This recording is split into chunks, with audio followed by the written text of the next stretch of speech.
I'm no stranger to meat riding my favorite artists, Kanye, Travis Scott, Carti, just to name a few, but I'm also willing to disagree with them and call them out when they do something wrong, unlike some people. Shut your fucking mouth!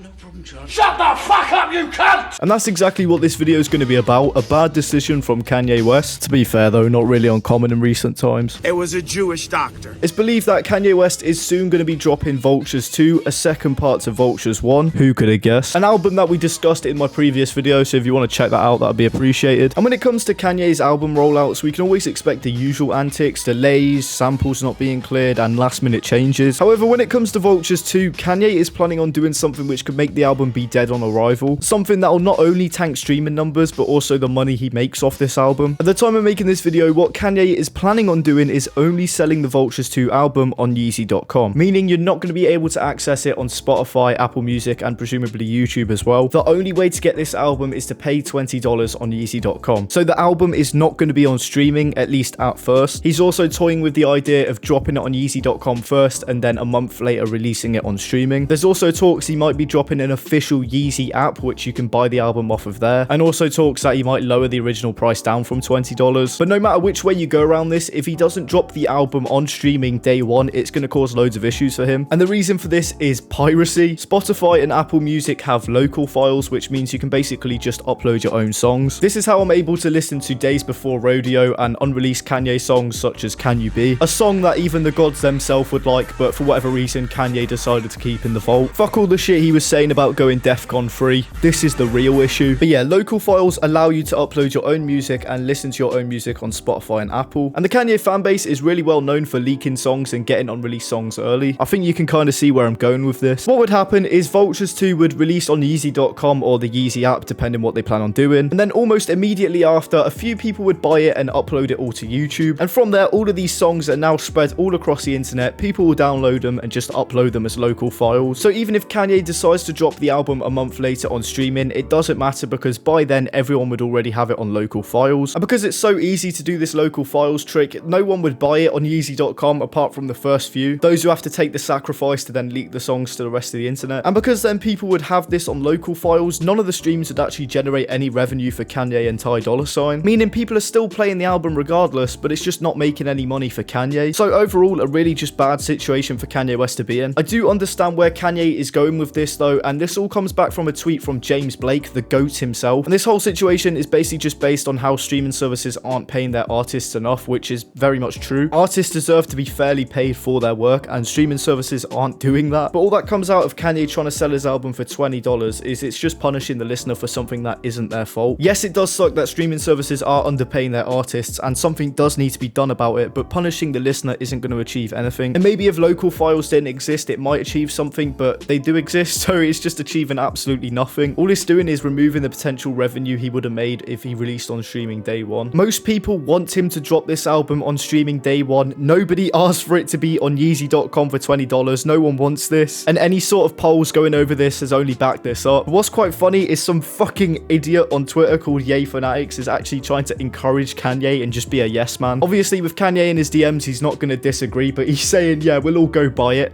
No, we won't. Being a yes man and encouraging Kanye to do this is only going to hurt him in the long term. Like I said, leading to this less revenue. Nobody wants it on Yeezy.com. Yeah, you know, the super fans will end up buying it, but most people just want it on streaming day one. Anyways, guys, this is just a short video going over the Vultures 2 situation, and I'll make a follow-up video should anything happen. Really interested to hear your thoughts on the situation down below. Do you think Kanye should drop it on Yeezy.com, or do you think he should just drop it on streaming day one? Comment down below your thoughts on the situation, and if you did go on to enjoy the video, make sure to drop a like because it massively helps the channel. And if you're new around here and you like these sort of commentary videos, make sure to subscribe to stick around. But yeah, that's all from me. I'll see you in the next one.